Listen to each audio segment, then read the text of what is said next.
Hi, everyone. I'm Lacey Davidson. I'm very excited to be here today as a part of this Oxford Public Philosophy online course on Insurrectionist Ethics. I'm very excited to be talking with you today about this book, and in particular, I'm going to focus on Chapter 4, Empathy or Insurrection, Wielding Positive and Negative Affect. I work at the University of Indianapolis. I'm an assistant professor. I'm also the director of the Center for Ethics. I teach primarily ethics, social theory, feminist theory, and I work with undergraduate students, and I love introducing them to philosophy.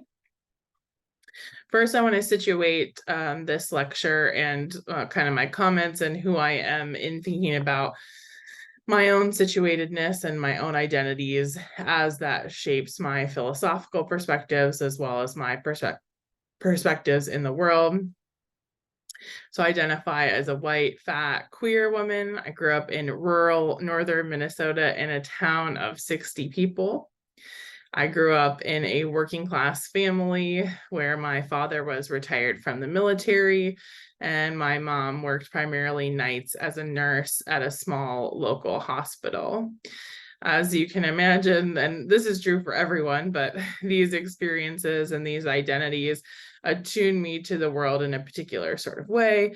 They attune me to the philosophical work that I do and to particular things. So I've just listed a few things on the slide here, particularly labor and class consciousness. If you've ever seen the movie Dirty Dancing, and when the character says to baby, everyone works around here. That is one way that I feel like I experienced my life growing up. Everyone was working, both paid and unpaid. And I feel like lots of people have that experience, but also lots of people do not have that sense that everyone's kind of working all of the time. My mom was also very active politically. And so I got a look in political organizing at a young age. I also have some experiences with healthcare inequality, discrimination. I've also put on here racial privilege, but also interestingly, as we know from thinking about race and racial privilege, having racial privilege and being from a position of racial privilege can also be unattuning. So there's a sense in which you must attune yourself to it in a different sort of way when you would be otherwise benefited by not attuning to it. My identities and my situatedness also makes me pay attention to body policing and size-based oppression. And then some of my political experiences attune me to shared political struggle across difference. So I'll talk a little bit about an organization that we founded 7 years ago. It's an Indiana-based organization called Indiana Task Force, Feminist Organizing and Reimagining Civic Engagement. So this is a group of folks in the community that's founded on the belief that we can work within the women's movement to change the things that matter to us. So we organize primarily for things that direct us directly, that impact us directly. So it organize on behalf of ourselves, not on behalf of other people. And that means that we can organize around all kinds of different things. So we might organize around tenants' rights, access to health care, access to contraception, to abortion care. And we do this all through a reproductive justice lens, centering those who are most affected by the issues and always in solidarity with the worker. So I'm coming from that perspective in terms of I really try to make sure that the philosophy that I'm doing is relevant to the work that I'm doing also in the community. And I find that the work that I do philosophically really cannot be disentangled from this political work. And I also want to, I guess, acknowledge that I'm not talking about my thoughts in a vacuum. No one is, but I'm really not, because all of my views about what it would be like to work toward a liberatory future have all been cultivated and developed within this particular political community. And so I want to acknowledge that as I go in. Some of the things I've been working on recently, I've been thinking a lot about publishing philosophy in places where other people can read it. So I've had some pieces in Newsweek, in some online communities, including the APA blog, as well as Better Magazine. And then those are two. I also have two new book chapters that came out. One is on fat activism, and the other is on implicit bias and decision making. So these are some of the stuff I've been most up to lately. In general, I'm interested in social structural explanation. I'm interested in liberation. And I want to think about the epistemic social and political things that can help us in the movement toward liberation, as well as the things that create barriers for us as we work toward liberation. So as I said at the beginning, what I'm doing today is giving a kind of short, brief overview of chapter 4 of Empathy or Insurrection, which is in this great book, Ethics and Insurrection. I take it that and not even I take it, it's very clear that McBride has a negative and a positive thesis here. The negative thesis is that it's not the case that empathy or love is the only rational or effective way to approach unjust or oppressive situations. And in section 1 of the paper called All You Need Is Love, he identifies 3 theorists that hold this position, that loving others and having what we might cash out as positive affects toward other people is the only thing that makes sense or is effective in terms of trying to create a more liberated or just future. And then the positive thesis, which really falls out of the insurrectionist ethics of the whole book, is that an insurrectionist stance of resistance is crucial to effectively confronting and challenging oppressive conditions. So that we need this stance of resistance, which is going to require what some might cash out as negative effects, but again, it depends on how we talk about positive and negative, but some people might label these as negative affects, so then we got to think about those.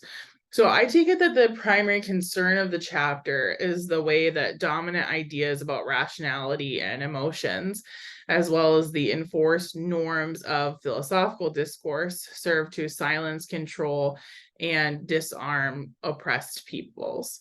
So we know that the Western philosophical tradition has consistently made a distinction between rationality and emotion, claiming that these things are at odds with each other, that if we're rational, then we can't be emotional, and claiming that experiences, appeals, or uses of emotion or affects are distorting, distracting, and irrelevant to the pursuit of knowledge or practice. And in particular, anger is often singled out as something that is particularly problematic, even in cases in which anger is judged to be justified. So a lot of times people will say, oh yeah, it makes sense that someone is angry, but we still don't want that as a part of our rational thinking about this issue. And the policing of the expression of legitimate critique, in my view, and I think also McBride's, is just one of the many ways that those with institutionalized power maintain such power. So one of the things that I've experienced, and lots of people have experienced, is that there's no right way to express a grievance. So we get asked this way, not that way, follow the process, but not that process, a different process. Express your views only calmly, but don't express anything that would make me uncomfortable. Any complaints are irrational, they're too sensitive, and that makes me question your overall credibility. And then even if you can follow the rules for making a complaint, then sometimes we've sterilized our critiques and they feel devoid of normative force. just another suggestion that can be overlooked or ignored, put off to the next meeting. Interestingly, it also seems like that who is angry, who is sad, who is sensitive changes the reception of any affects. So personally, as a woman, if I'm at a meeting and I cry at the podium, then I might be considered to be irrational and sensitive or too sensitive. But sometimes if a man cries on the podium, especially a white man, then he's caring and understanding and just the leader that we need. And these different receptions of affects depending on who is displaying them helps us quickly identify that anger is not the problem, but who is angry or who is sad or who is sensitive is what makes it rational or irrational and in line with the norms of philosophical or professional discourse. So these are some of the things that I wanted to highlight as a very real and important problem for people as they're thinking about ways that they might change systems. The other piece that I think follows from the positive thesis that McBride argues for, which is that an insurrectionist stance of resistance is crucial to effectively confronting challenging oppressive conditions, is that the development and experience of the affects that are necessary to resist are morally praiseworthy. So in other words, I think it's good to be angry about injustice. I think that's another part of the thesis that falls out of this insurrectionist stance of resistance, is that when it makes sense to be angry, we should be angry, and that anger is a part of what's going to help us change the conditions that we're in. So I want to say a little bit about affects before we keep going, because it's not always a term that we hear just as we're talking about stuff. It is closely related to the concept of feelings or emotions. Sullivan, who is cited by McBride mostly as a critique, but we also have this in her piece, we have a full description of what affects are. And one of the things she says is that affects are ways of taking in and responding to the world. She also wants to give a really full account of what affects are that are, again, not separated from rationality, that are embodied, and that are constitutive of who we are, of our personhood. Affects typically have a felt sense or an embodiment, so it feels a certain way to be angry. Our body responds in particular ways to being sad or to being joyful. So there's this kind of felt sense, and I put this, if you're looking at my slides, I put kind of this emotion wheel on here because in the philosophical literature, the kinds of feelings or emotions or affects that we often talk about are very narrow. And of course, this wheel is not the end all be all, but it's just interesting to see that a lot of times we're focused on kind of a narrow set of emotions and not this full range of what we might think of as human affects that we might experience. So I want to transition now to the description of the views that are the source of critique in this chapter. And so we have three figures here that are the primary location of the critique, and that's Nussbaum, Sullivan, and West. So in Martha Nussbaum's paper, Transitional Anger, we get an account of anger as something that should be avoided, that is not rational, and that we should move quickly from anger to compassionate hope. So as the title Transitional Anger suggests, we should treat our anger as a transition to other more helpful emotions like compassion, and that we should be calm and rational as we discuss our philosophical differences, even as those differences and the issues that those differences are rooted in affect us very differently. So one of the things that's when we're talking about oppressive conditions and the discussion of ideas, is that those ideas often, and the consequences of those ideas often impact us very differently, yet those who are most impacted by the issue at hand are often those who are not permitted to speak, or silenced or controlled, and who are always asked or demanded of that they express themselves differently. And so there's an asymmetry in the discussion of many philosophical ideas that is not fully acknowledged in the discussion of how we should have philosophical discourse. Then we have a discussion of Sullivan and this chapter in her book. The book's called Good White People. The chapter is called The Dangers of White Guilt, Shame, and Betrayal. And one of the things that arises out of Sullivan's account is whether or not oppressed people have a moral or strategic obligation to respond to their oppressors with love. One of the things that Sullivan's really interested in is the strategy of organizing. So she's thinking about the ways that different kinds of affects seem to build up or tear down. And interestingly, right, she's talking about building up people so that they can act, and tearing down people maybe so they can't act. But interestingly, there are some things through insertion that we might want to tear down in the sense of we need to restructure them, we need to redo, right? So, but okay, pause that for a sec. So that we should not focus on guilt and shame, which can negatively impact anti-racist action for white people, but should instead focus on things like self-love. And this is kind of rooted in a view that being the oppressors, at least along lines of race, right? Of course, there are intersections, as McBride talks about a lot throughout the book. But being along lines of race, the primary or oppressors, has led to, this is in Sullivan's kind of way of thinking about it, as like psychological damage and toxicity.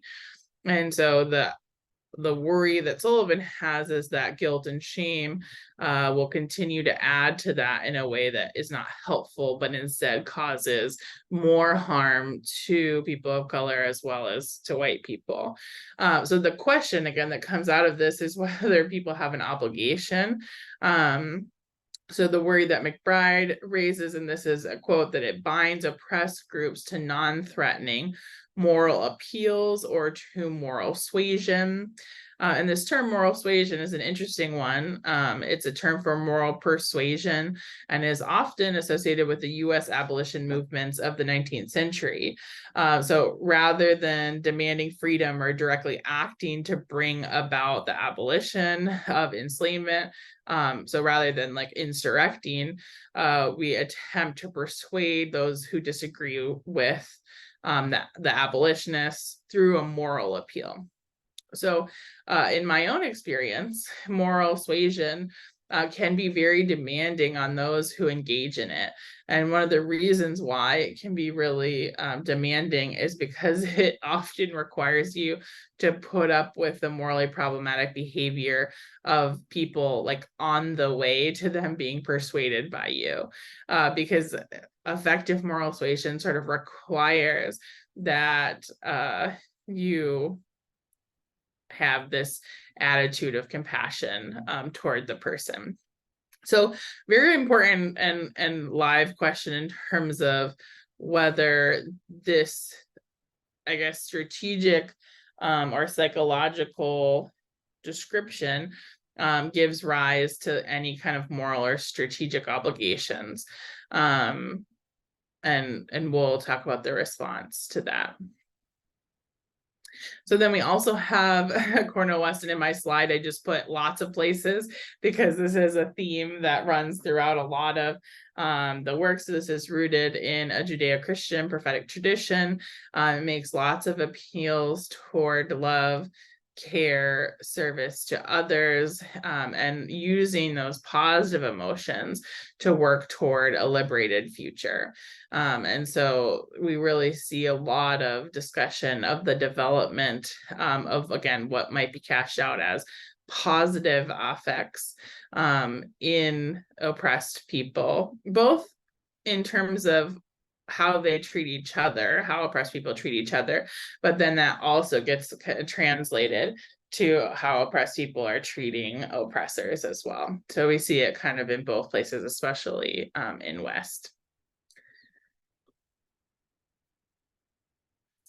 So in response, and if we go back to the primary negative thesis, McBride wants to argue that it's not the case that empathy or love is the only rational or effective way to approach unjust or oppressive situations.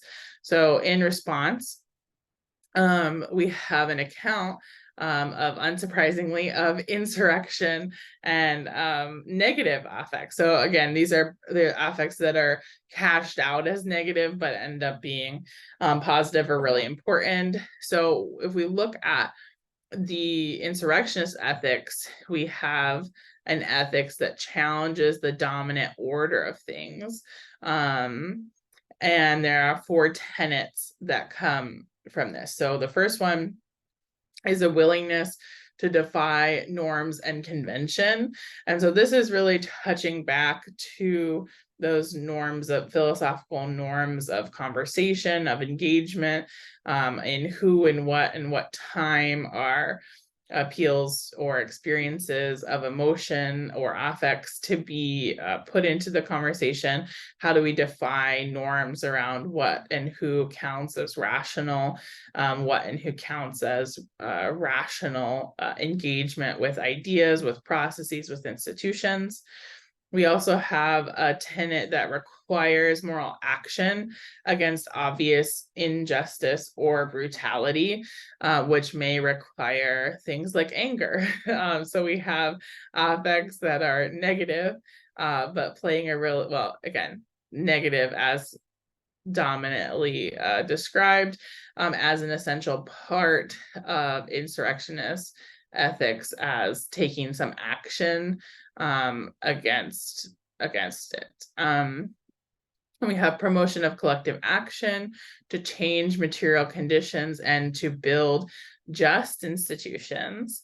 And then the moral approbation for the insurrectionist character traits. So this goes back to that what I had mentioned earlier, which is that it's good to be mad, good to be angry if you're angry at injustice. And so we need to move into an understanding of the world where it's praiseworthy to be angry at the right kinds of things. And that's a part of what can be the appeal to change the dominant order, to change the way that we understand being in the world. So I want to add a few interpretive pieces from my own work and my own views, I suppose. I want to highlight that I think part of what's at issue or in the conversation in this chapter is some theories of change. And one of the things that McBride does, right, is kind of put up the dilemma or either or. You got to be angry or empathetic, and I'm doing the same thing here, right? So there's 2 approaches that often have some overlapping pieces, but I want to highlight kind of these 2 approaches. The first is an approach that has to do with changing hearts and minds, which may require the love, compassion for other people, versus an approach of changing systems, which has much less to do with individual hearts and minds, but changing the whole thing, which includes values, hermeneutical landscapes, which is like ways of understanding the world, the available conceptual resources we have for understanding or interpreting our experiences, changing practices, policies, and laws, and abolishing institutions that are unjust and generating new ones. So again, that hearts and minds piece requires love. And my own personal view is that I only need to worry about or change or attend to the hearts and minds of people that I will work with directly in relationship and coalition. So I'm not, as somebody who works politically, I'm not always concerned with hearts and minds of people who are not in the work with me, not in the struggle with me. But in relationship, I need to attend and care to the hearts and minds of those people, which does require love, but in turn, they're loving me back. So part of what's going on again is in that asymmetry where love is demanded from one side, in that, like, you can't be mad at me, you got to love me. And then at the same token, I'm going to keep doing something that clearly does not show love to you, that is unjust, that's harming you, that's detracting from your well-being. So the demand for love is asymmetrical, just like when we think about appeals to nonviolence, right? So we say, okay, you must meet we must meet oppressive conditions with nonviolence, while we fail to recognize the violence that injustice is already doing to people. So we have this appeal to love that is asymmetrical in a very similar way. And then we have this changing values, which requires tenacity that often comes from the so-called negative affects. So to have righteous indignation can give you tenacity. To build a healing rage, that's what Hooks calls it, right? And also is referenced by in the Sullivan paper, requires tenacity, or it can lead toward, give us tenacity. It can give us energy in the fight, right? In the continuing and ongoing fight for a liberated future. I want to talk a little bit also about the guilt and shame and fear, although I think Sullivan mentions fear less, but I think empirically, which is one of the things that she's interested in, guilt, shame, and fear, and in my own experiences, those emotions or affects do lead to inaction. So feeling ashamed, especially, can lead someone to feel frozen, like they can't take action. But those feelings are very different than having a responsibility to fight for justice, or very different than being guilty in the sense of being implicated in an unjust system. So I think I can both say that feeling guilty and getting stuck in that guilt and only focusing on guilt is as being a challenge and something we should work against, while at the same time maintaining that someone is guilty in the sense of being implicated. So I think getting stuck in the feelings of it all and leading to inaction is something that we should be really concerned about. And this is where that strategy of changing hearts and minds, if you're in relationship, is important. So like if you're a white anti-racist and you're wanting to work in coalition with others, then working on those emotions, guilt, shame, and fear, is a part of revolutionary organizing.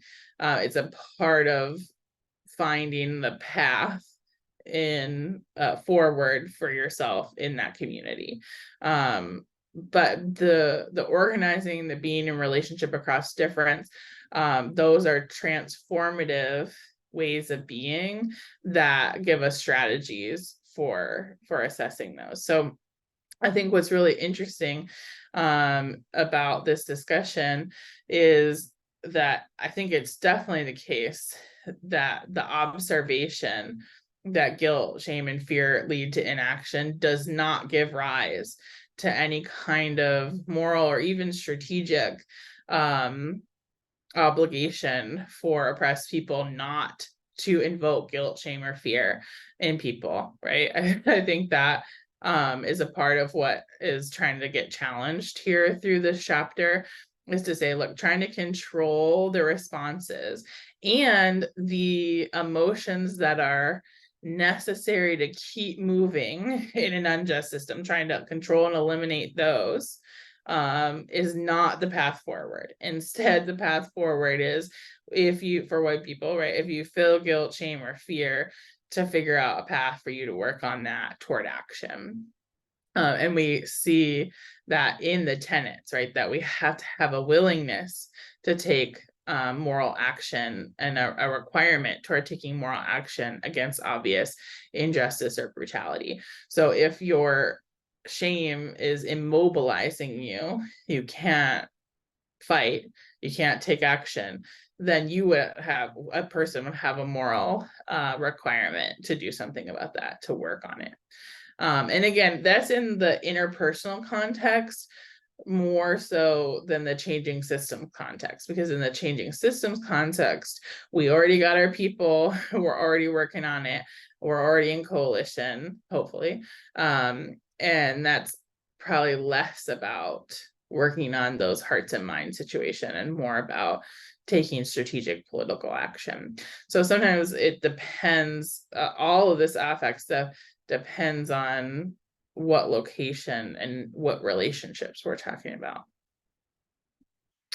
So the third part of the chapter, which is quite short, talks about insurrection as being carried out as a manifestation of one's love for humanity. McBride writes, empathy is instrumental in facilitating the formations of coalitions and comprehending the divergent ways intersectional oppressions manifest for each of us. So we can see that empathy, which is an action of trying to understand the experiences and affects of other people, right? So we can have empathy toward someone's anger toward their unjust conditions, is a part of how we understand and how we organize across difference. Because if we have not experienced something directly, we need empathy in order to try to understand and kind of get the motivation to act, right? So we got to have that empathy piece.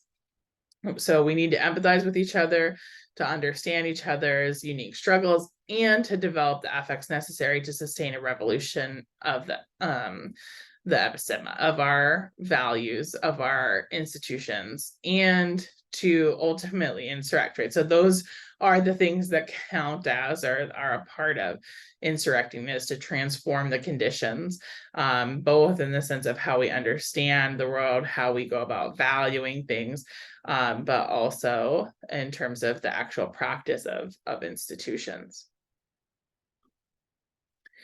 So that's an overview of the chapters. So we have, again, this negative thesis where we're kind of pushing back against these arguments that have been made by various philosophers. And then we have the development of a positive thesis where the insurrectionist stance of resistance is crucial to confronting oppressive conditions. And again, I think the falls out of that it's good to be angry. And especially in the face of injustice, and in a way that can help us develop the tenacity to continue the fight. So I have just a few reflection or discussion questions that you might wonder about as you're thinking about these arguments. The first is, what are some emotions or affects you have experienced in response to, or as a part of experiencing unjust conditions? How have these been useful to you or to the collective organizing efforts that you're involved in? And the second one, in what ways do the institutions you participate in silence, control, or police the affects of oppressed people? These practices of silencing could be through norms, practices, or explicit policies. And third, how can we use affect to develop the virtue of tenacity in community to insurrect against unjust systems? What are some concrete steps that you can take in your life to develop tenacity, to take action against brutality and the moral harm in unjust systems? It's been a pleasure to talk about this excellent book, to be a part of this great effort toward making philosophy and philosophical discussion of really important and life-changing concepts. And so thank you so much for inviting me.